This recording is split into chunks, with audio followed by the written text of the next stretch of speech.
aku tuh ngerasa hidup di Jawa itu privilege, Mbak. Mungkin kan sekarang anak-anak muda zaman sekarang tuh kayak aku pengen rebahan doang dapat cuan gitu ya. Hidup di Jawa tuh udah privilege gitu. Apalagi perempuan, Mbak. Perempuan nggak di Jawa, wah itu kayak aku banyak refleksi banget sih. Dan aku nggak kebayang kalau saat itu tidak ada Kartini.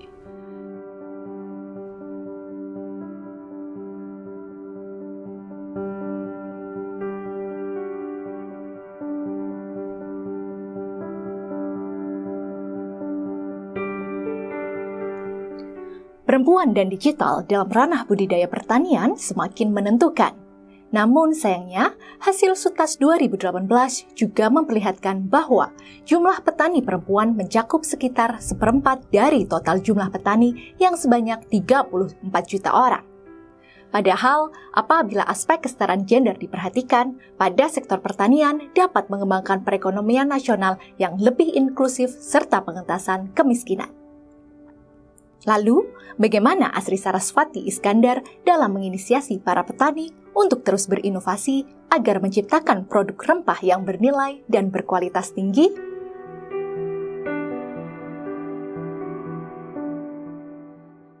Nama aku Asri. Aku lahir besar di Jakarta. Terus kuliah SMA di Bandung beberapa tahun gitu. Terus kuliah di Malaysia, terus sempat beberapa lama di sana sampai bekerja di sana beberapa bulan setelah kuliah gitu. Akhirnya milih buat ikutan sebuah program mengajar di daerah 3T, ikut program tersebut. Terus akhirnya mendapat banyak insight tentang keadaan Indonesia sih gitu. Terus habis itu ya balik kerja di Jakarta sebelum akhirnya pindah ke Jogja. Gitu.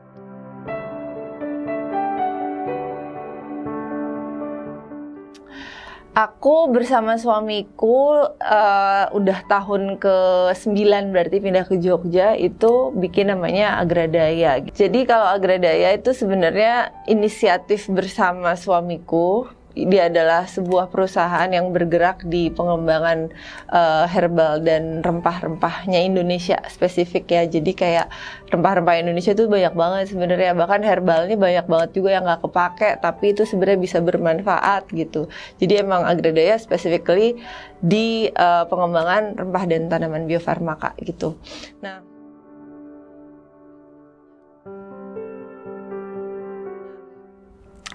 diferensiasinya sama company yang bergerak di hal yang sama adalah kita melakukan banyak kolaborasi dan kerjasama sama petani-petani skala kecil dan terutama adalah perempuan yang saat ini yang ada di Jogja, di Yogyakarta area Menoreh dan Jawa Timur Trenggalek, ongoing di Sumba sih, lagi mendevelop, masih trial produksi di NTT. Sourcing bahan baku dari mana aja kita lebih cenderung bekerja sama. Jadi memang kita punya mitra yang kelompok tani perempuan, majority perempuan, lebih dari 70% gitu. Tim kami juga perempuan. Itu ya kita ajarin gimana pemrosesannya. Jadi bukan jadi petani aja, tapi juga keluar dari desa bentuknya si mama-mama dan bokde-bokde ini udah bisa menghasilkan rempah-rempah kualitas baik di dalam bentuknya adalah kering, bukan raw material lagi gitu.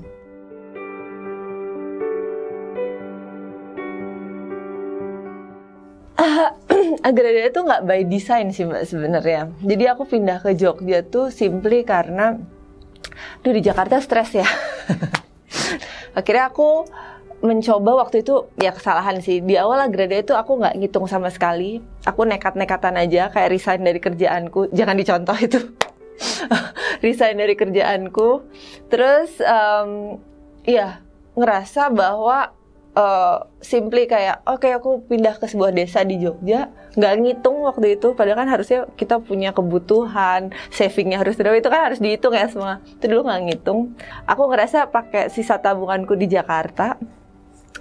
iya ini kita harus kerja, pindah ke Jogja harus kerja, harus ngapain gitu. Tapi emang di sekitarku di Minggir, dekat sama Menoreh itu, banyak sekali ingredients bahan alam, salah satunya kunyit temulawak, yang nggak diapa-apain.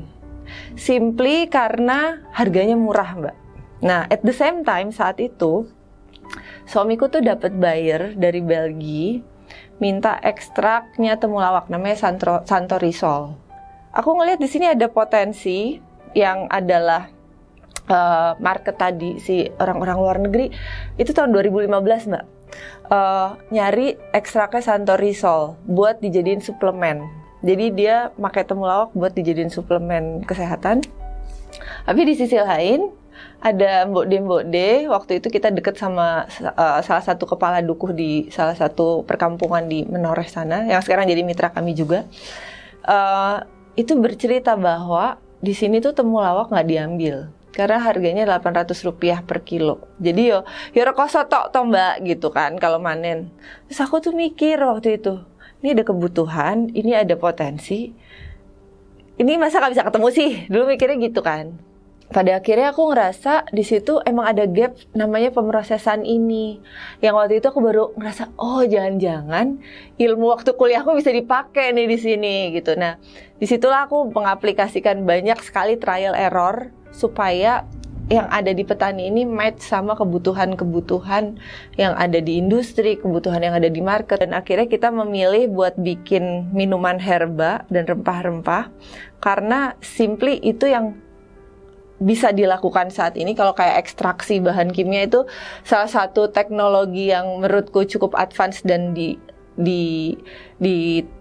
diaplikasikan di desa tuh masih cukup challenging dan menantang. Bukan nggak mungkin, cuman yang paling deket adalah pengeringan dulu gitu. Nah, pengeringan itu bisa jadi macam-macam, bisa jadi minuman, bahan makanan, bahkan sampai minuman standar obat tradisional gitu. Standarnya standar obat gitu.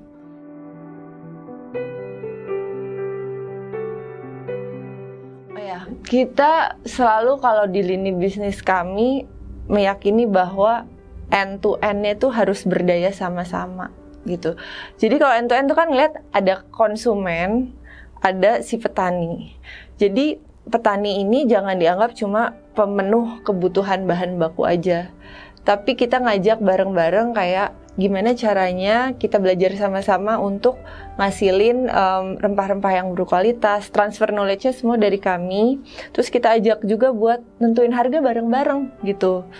Di sisi hulu ada petani, kita mencoba petani bisa lebih berdaya dalam sisi produksinya. Yang tadinya beliau nggak tahu pemrosesan jadi lebih paham. Tapi kalau dari sisi konsumen kita juga ngasih tahu apa sih minuman yang sesuai sama kebutuhan si konsumen tersebut gitu. Nah jadi value-nya kalau di Agradasi semuanya dari hulu ke hilir harus punya harus merasa berdaya, harus bisa lebih berdaya dengan berada di lingkaran atau di circle ini gitu.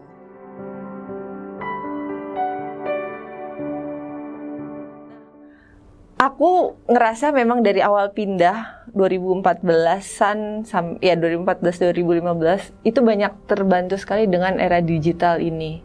Di Agradasi sendiri sebenarnya awal-awal ketemu buyer itu karena yang buyer dari Belgia tadi itu by email, Mbak.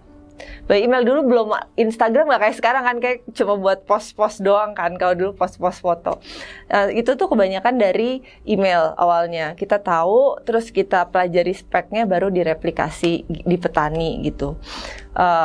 Nah kalau sekarang, apalagi setelah pandemi, aku ngerasa memang platform digital ini menjadi sebuah keharusan sih untuk orang-orang kalau mau berbisnis gitu. Karena agak sulit juga gitu. Orang sekarang kalau nggak masukin ke marketplace, katakan ya, marketplace gitu, itu aku ngerasa banyak dapat kemudahan dari sana gitu. Atau sosial media lain banyak dapat dalam tanda kutip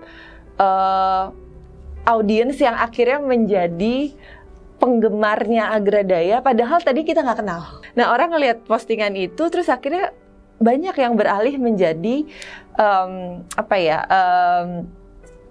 konsumennya Agradaya. Bahkan kalau Agradaya bikin volunteering dia ikutan, bikin magang juga ikutan gitu. Jadi akhirnya aku ngerasa memang harus bisa memilah-milah sih, banyak baiknya juga kok digital ini. Maksudnya dengan segala isu mental health segala macam ya, sekarang aku ngerasa banyak kebantu di segi bisnis tuh karena sosial media. Aku nggak kebayang sih Mbak kalau zaman dulu ya, maksudnya belum ada belum digitalize gitu.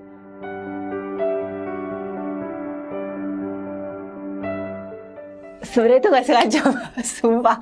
Ini lucu sih. Sebenarnya itu nggak sengaja. Bahkan awalnya tuh suamiku sempat komplain, kok kamu cerita mulu gitu. Awalnya sempat kayak gitu. Cuman secara tidak langsung ternyata itu membawa orang buat menjadi semacam mencari edukasi, bahan edukasi tentang repah di akunnya Agradaya.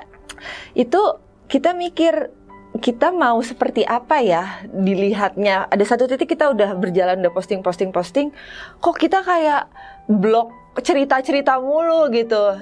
Ada masanya di mana postingan tuh nggak lead to sales tuh ada Mbak. Tapi begitu itu udah ketemu sama konsumen yang atau market yang sesuai, itu tuh aku ngelempar apa aja jadinya lead to sales gitu Mbak. Nah, pas didiskusiin sama tim, kayaknya Instagram memang buat mengedukasi akhirnya, buat bercerita, buat menyampaikan cerita-cerita yang sebenarnya ada di belakang Agradaya, apa aja yang kita lakukan. Kalau marketplace barulah jualan gitu. Jadi itu kita juga nggak dapetnya tuh setahun 2 bulan ngerjain Agradaya itu nggak langsung, tapi setelah beberapa tahun ngerasa bahwa emang ini tuh akun Instagram buat cerita gitu, berbagi resep, kan isinya gitu tuh, berbagi resep, terus cerita gitulah.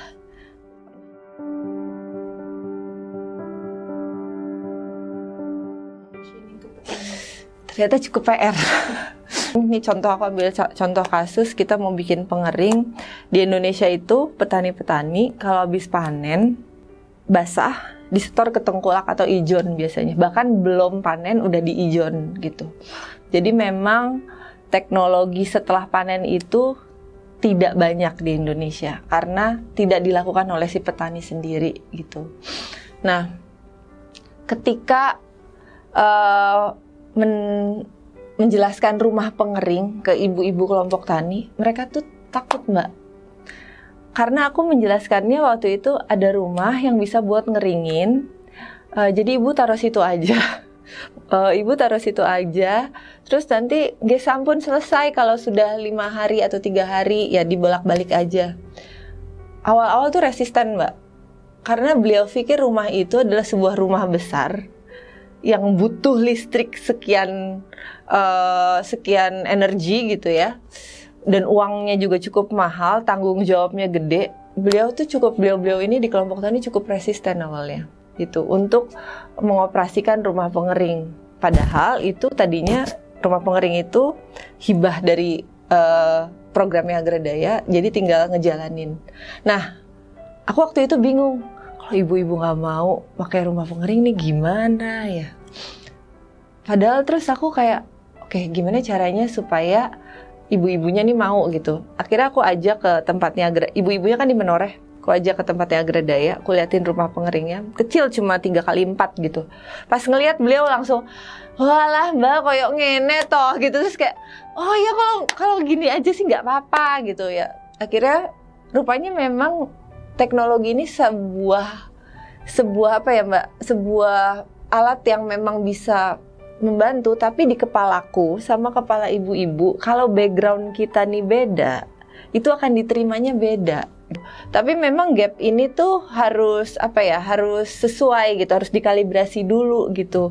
Kadang kita nih yang isi kepalanya teknologi udah anak-anak sekarang kan, ketemu sama mbok-de gitu, harus disesuaikan.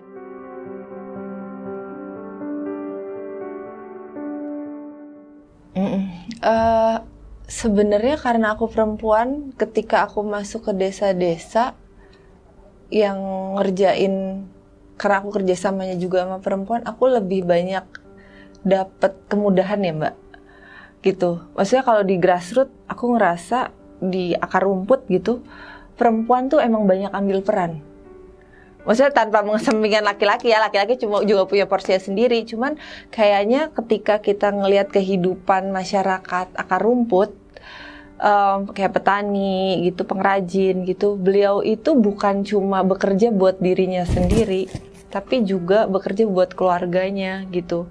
Nah, karena aku perempuan, aku jadi lebih mudah diterima Mbak sebenarnya kalau di tatanan kondisi masuk ke masyarakat ya. Tapi aku ngelihat juga bahwa memang kondisinya kehidupan perempuan-perempuan di akar rumput itu, terutama di Indonesia, ada cangkang patriarki yang lumayan kuat ya kalau di Indonesia gitu. Nah, ternyata itu juga menjadi sebuah isu di akar rumput gitu. Bukan isu sih, tapi lebih kayak kalau perempuan mau belajar, jadi kayak adik-adik yang masih SMP, SMA gitu, mau dapat beasiswa, yang diduluin biasanya kalau keluarga di desa-desa mungkin agak sulit tuh kalau perempuan gitu. Tapi kalau laki-laki, pergi aja merantau jauh gitu. Nah, hal-hal kayak gini sih. Kalau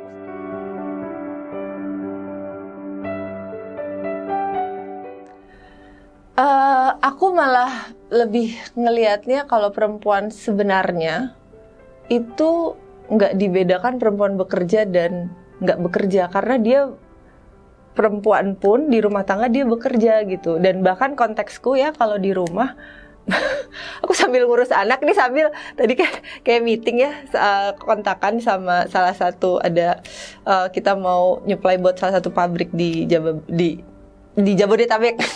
Di Jabodetabek. Jadi sambil ngurus anak kita sambil tektokan spek ini segala macam gitu. Jadi kayaknya aku cukup tidak setuju tuh kalau perempuan malah dikotomikan gitu.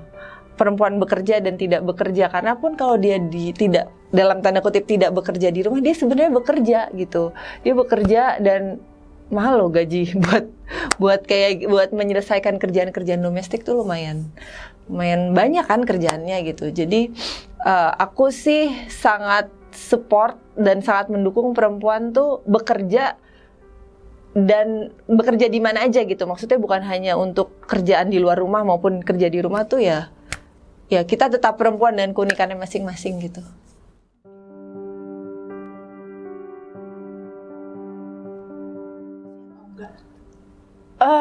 Inovasi itu harus ya Mbak. Maksudnya terserah, tapi inovasinya mau di titik yang di digitalnya kah, atau di produknya kah, produk yang misal punya produk real. Cuman aku ngerasa memang di dunia sekarang ini, tapi aku rasa nggak sekarang aja, dulu pun kayak gitu. Inovasi itu selalu dibuat oleh manusia, karena itu bentuk adaptasinya manusia kan, untuk mencapai titik terbaiknya dia gitu. Nah, jadi kalau ditanya inovasi itu penting atau enggak, itu penting banget gitu, penting, dan bukan hanya di zaman digital seperti sekarang yang semuanya serba cepat, tapi dulu juga sebenarnya udah banyak inovasi-inovasi yang dilakukan sama eyang-eyang kita gitu. Cuman mungkin kan bentuknya beda ya gitu sih. Jadi kalau inovasi ya tetap penting sih Mbak.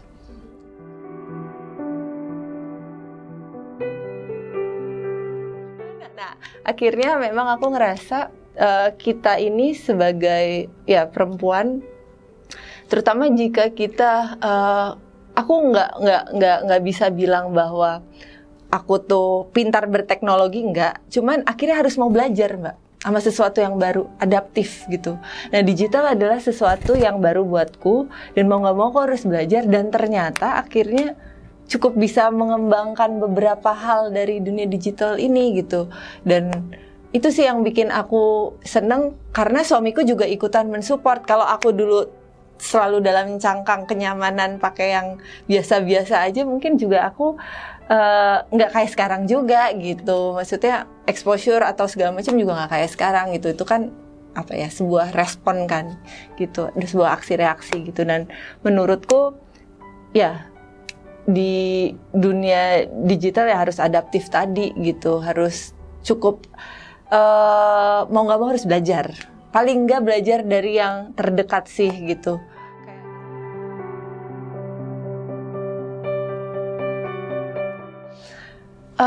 Ya, Hari Kartini itu kan selalu dilihatnya hari untuk perempuan ya.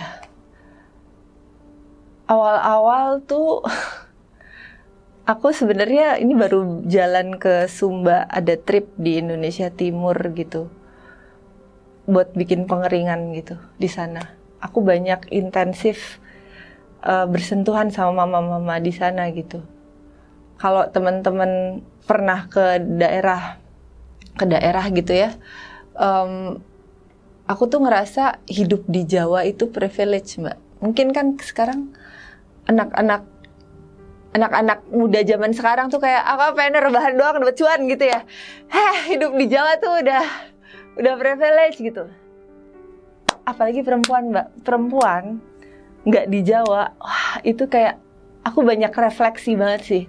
Dan aku nggak kebayang kalau saat itu tidak ada Kartini. Aku tuh di situ baru aha momenku waktu aku perjalanan ke daerah 3T itu selalu membuatku berefleksi.